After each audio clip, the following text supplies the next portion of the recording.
we will talk about a man named Lyle Stevick, who, according to some supporters of the conspiracy theory, could be connected with the terrorist attacks that occurred on September 11, 2001.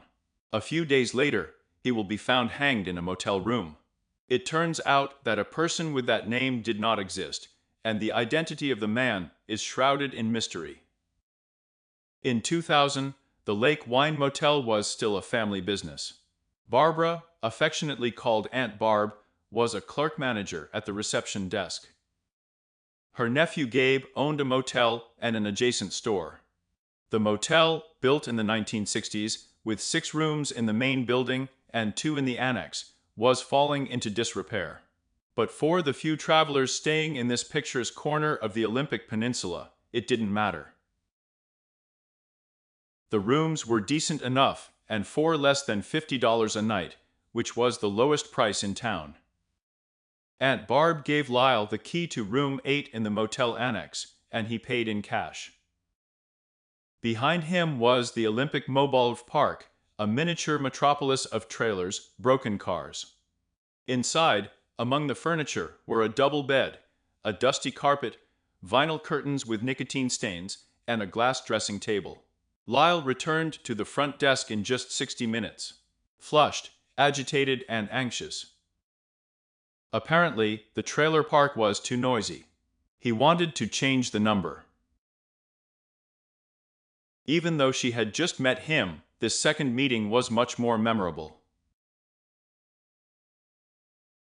Lyle avoided eye contact. He was acting weird. He gave Aunt Barb goosebumps. She handed him the key to room 5, right in the center of the main building, overlooking the tiny parking lot. He was like number 8. Dusty carpet, stains on the curtains. But Lyle liked number 5. He slept there that night. And the next night too. On Monday, September 17th, it was 11 degrees, and it was drizzling. As in previous days, Maricela, the hotel housekeeper, knocked on Lyle's door. No one answered. It was 11:30 in the morning, and he was late for departure. She knocked again. Again, nothing. Marilee only had to clean one room that morning, which, unfortunately, was becoming the norm. The hotel did not have a website. It does not exist to this day. Gabe relied on fishermen who were attracted by rainbow trout and wild lilac-headed trout in the Quileute River to fill the rooms. The fishing season ended in August, and Amanda Park was almost deserted. Mariela turned the handle and slowly entered. She found Lyle kneeling in a closet in the left corner of the room. With his back to the door, his hands on his sides, his head thrown back, his eyes open and directed at the ceiling. On Saturday, he asked her for extra towels, and 3 of them were scattered on the walnut-colored wooden table. 3 more, still folded, lay neatly on the chair. On Sunday, he told her that he didn't want his room cleaned. Now he was quiet, peaceful, and unresponsive. Maricela wondered if he was busy praying, but something was wrong. Aunt Barb is in the Olympic 87 miles from here. So Marilla called Gabe, who rushed to room 5 and carefully crept up to the kneeling figure in the corner. Lyle still hadn't moved. His wrists were limp, his fingers relaxed, his loose Levis jeans hanging from his skinny waist. Gabe came closer.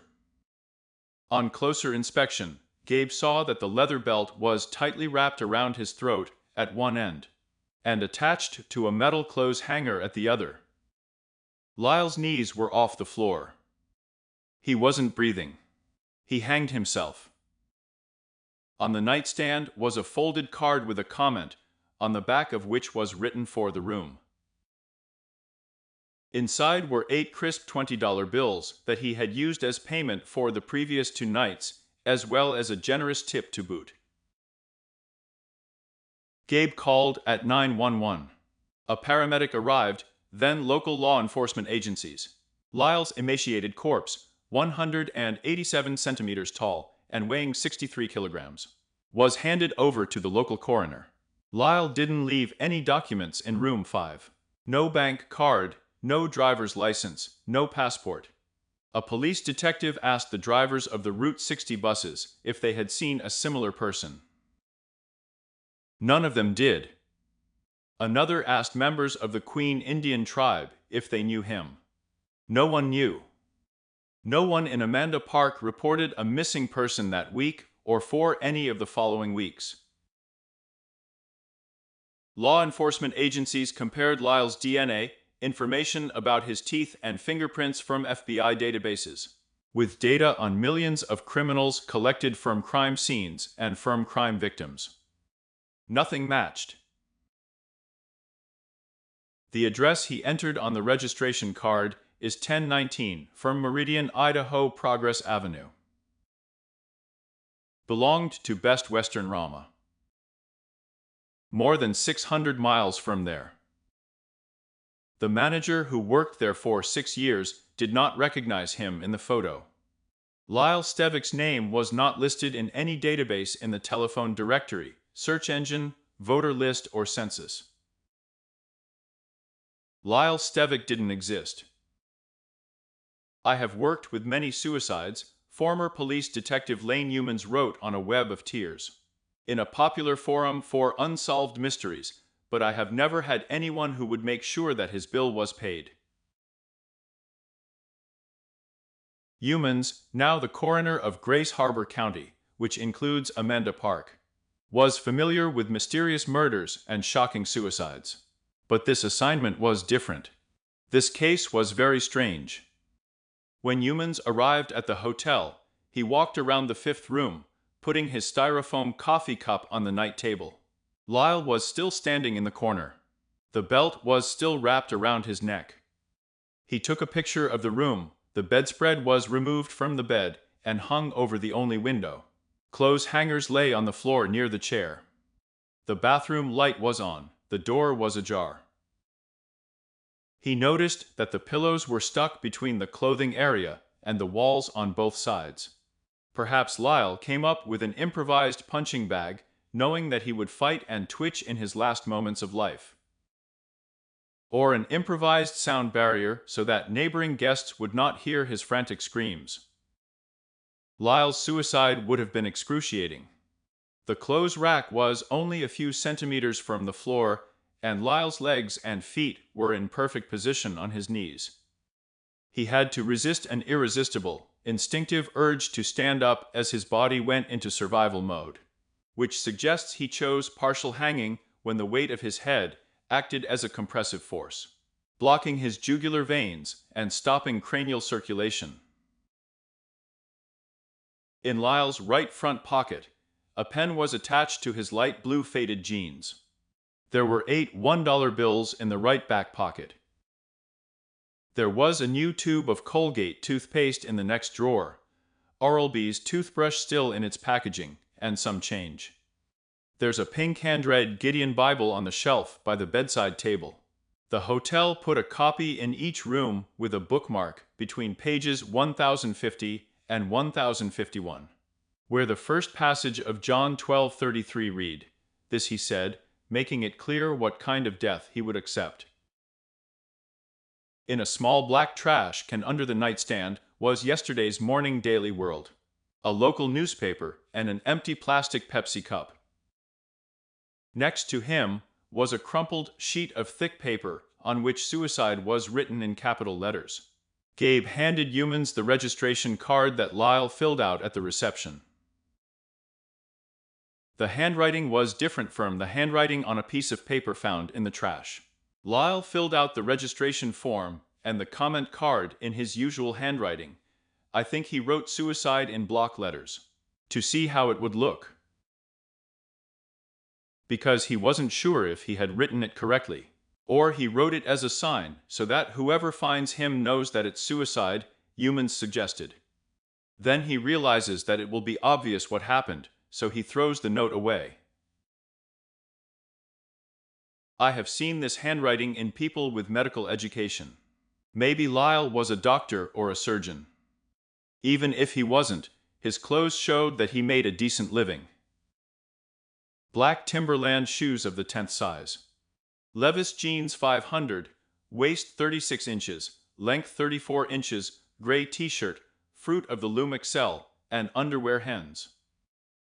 I always felt that Lyle came from a middle-income family, wrote Humans. There was no indication that he was engaged in manual labor. No injuries. Eloquent, clean watched his appearance. Except for the fact that he was extremely thin. His clothes were hanging on his body. All the notches on his belt with a sparkling metal buckle in Western style and the inscription genin leather were used, as if he was losing weight and constantly tightening it. It was designed for a waist of 31 inches, 5 inches smaller than his Lewis. Perhaps Lyle had thrown away his things before he arrived at Amanda Park, Humans thought. Maybe he threw his valuables, bank card, wallet, ID card, into nearby Lake Quinault.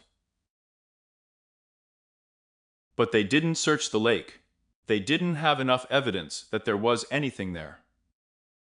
In addition, Humans wrote, even if we did, it would be like looking for a needle in a haystack. It's deep and very dark. Humans collected Lyle's fingerprints, put his body in a body bag, and waited for the coroner. Would anyone have called if he was a local? He wrote, no. I think he wanted to disappear. He went as far away from home as he could. I've always told people that Grace Harbor is not the end of the world. But if you stand on tiptoe, you can quite see it from here. And yet Lyle was someone's son, friend, colleague, brother, nephew, or father. Someone had to be looking for him.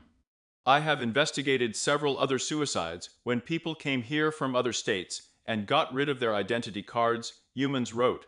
I've always been able to identify them. Yes, Leela.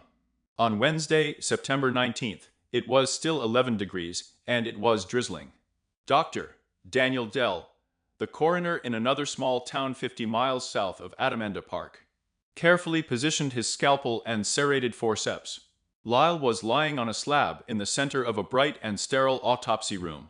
His clothes had been removed, and his body was completely naked, except for a worn leather belt still wrapped around his neck. Delov looked at the corpse.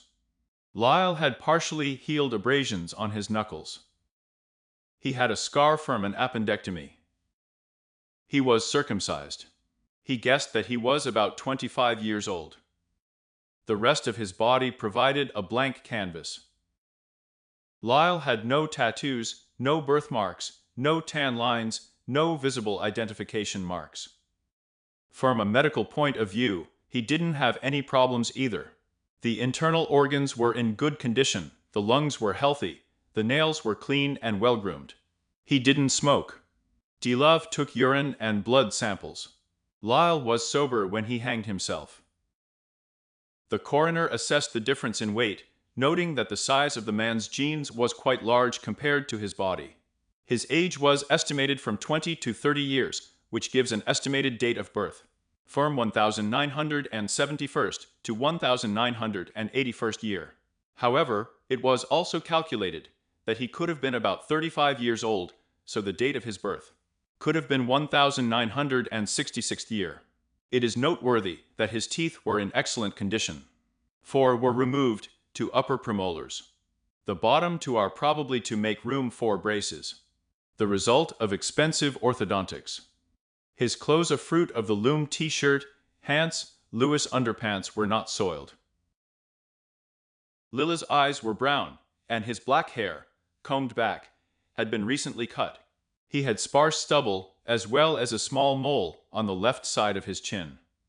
Something slightly different caught the eye of Delov, and later the entire internet. His earlobes were attached. His ethnicity could not be determined, as well as his nationality.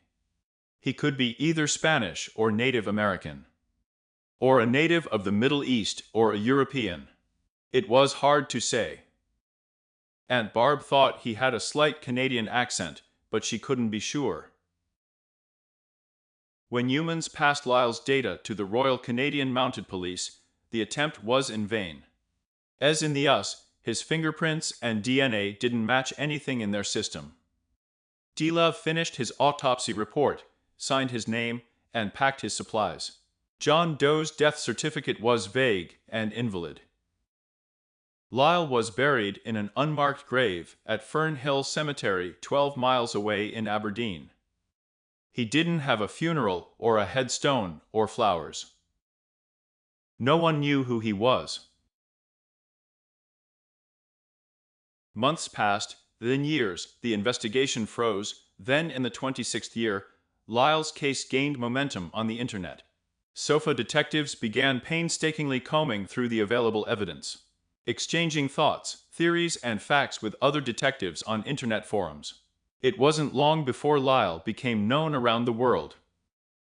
His case has attracted readers from Florida to Finland, and everyone had their own opinion. But they also shared a common goal to identify John Doe and bring him home. Over the next decades, his myth grew to unimaginable proportions.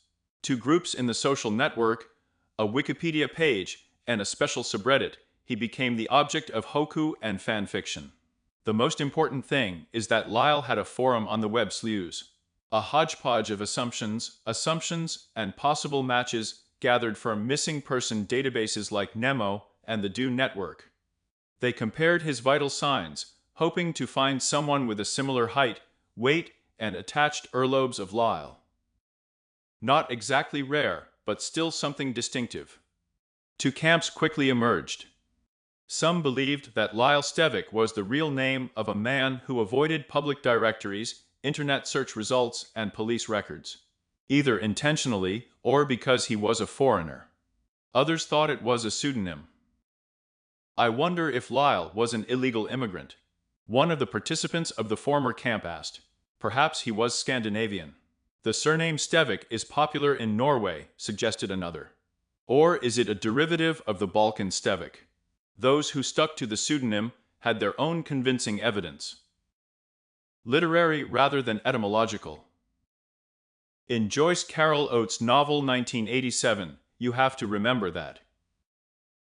448-page saga of the following misogyny, poverty, and incest in New York in the 50s. 15-year-old Enid Maria has strange feelings for her uncle, a professional boxer, much to the chagrin of her father. Lila Stevica, who falls into depression, throws a rope over a beam in his basement and tries to hang himself. And this parallel may seem either frighteningly creepy or completely insignificant. And then in the R-List subreddit, a small friendly group of aspiring detectives launched a grassroots initiative to draw attention to Lyle's story outside of the web community. They contacted the Seattle Times, Idaho Statesman, Vancouver to try to bring new attention to the case. They made posters for distribution in Meridian, Idaho. They examined the serial numbers on Lyle's dollar bills to find out where they came from. Everything was still a dead end. They prayed that salvation would come in the form of the Daily World from the newspaper that Lyle threw in the trash in the 5th issue. That was probably the last thing he read. They got a copy from the Timberland Regional Library in Amanda Park. "Perhaps there will be a hint in the ads or necrolids," suggested one of the Reddit users. That issue of the Daily World Sun was full of events on the 11th of September. "We'll find you. You won't be able to hide anymore," the newspaper quoted President George W. Bush as saying. "Terrorism is like a huge demonic octopus," the article read. "When one tentacle is cut off, another grows from the body. Now is the time to destroy the body, wherever it is hiding." Some Reddit users believed that Lyle could have lost a loved one on September 11th and went to Amanda Park to commit suicide. Some wondered if Lyle had read the hostile militant opinions on the letters page. Was he afraid of the Third World War on American soil, and did he hang himself? Others have presented the most controversial theory to date, that Lyle was involved in the attacks.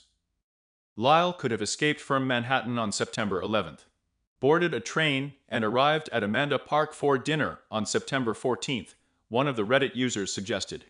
The conversation soon spread to other sections of Reddit.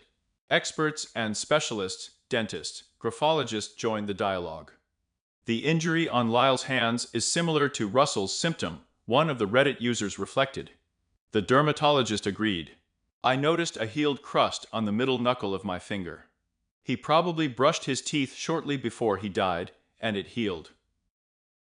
Delove believed that Lyle had lost a lot of weight in a short period of time, up to 18 kilograms, after seeing his loose clothes. With this in mind, one of the Reddit users pointed to the toothpaste and toothbrush in the drawer as evidence of an eating disorder. Bulimics brush their teeth to get rid of the taste of vomiting in their mouth. Most likely, he bought them after he left home and after a binge. During his lifetime, Lyle made every effort to keep his identity a secret. After his death, he was analyzed, dissected, and studied. Without the massive speculation and collective guesses of the internet, he would be another unidentified dead man, lying in an unmarked grave. Another victim of suicide in a small town, which was quickly forgotten. While online forums were buzzing with speculation, it was still gray and drizzling in Amanda Park. Still gloomy.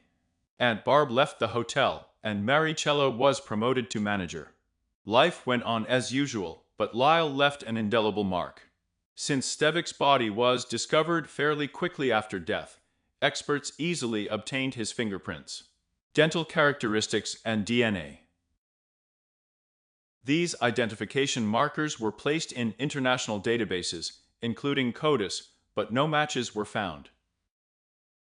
It is believed that he came to the area from Aberdeen or Port Angeles, a place from where buses to Amanda Park left daily. However, none of the bus drivers identified this man. Two men who were missing at that time, Alexander Craig and Stephen Neetham, were excluded from the list of possible personalities of Stevic. In April 2007 year, Stevic was included in the list of the Profile of the Month of Missing Persons, a public initiative launched by R.S. law enforcement advisory organizations based in Washington, D.C. to facilitate the resolution of cases involving missing or unidentified Native Americans. Some Reddit users still thought that Lyle Stevic was a terrorist who participated in the terrorist attacks on September 11th. Perhaps the 20th hijacker who backed out at the last minute. Others wondered if he was a cult member, a sex offender, or a spy. That might explain why no one identified him. However, the reality is much more prosaic. It turns out that Stevic was a problem guy in his 20s who ran away from home, who for certain reasons decided to commit suicide. Without Reddit, this case would never have been solved. The founder of the eponymous branch on the forum, Lindsay Sowler, and 4,000 of her members, combed through databases of missing persons, such as Nemo's and the Down Network.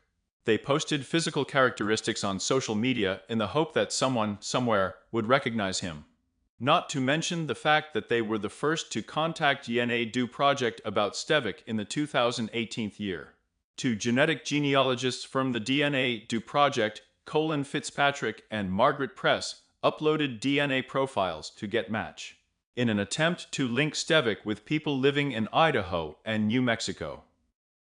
The Grace Harbor County Sheriff's Office announced on May 8, 2000, that Stevic had been identified by DNA analysis and comparison with genetic relatives, conducted by the DNA Do Project in collaboration with Arodini and Full Genome Corporation. It turned out that Stevic was originally from Alameda County, California, and at the time of his death, he was 25 years old.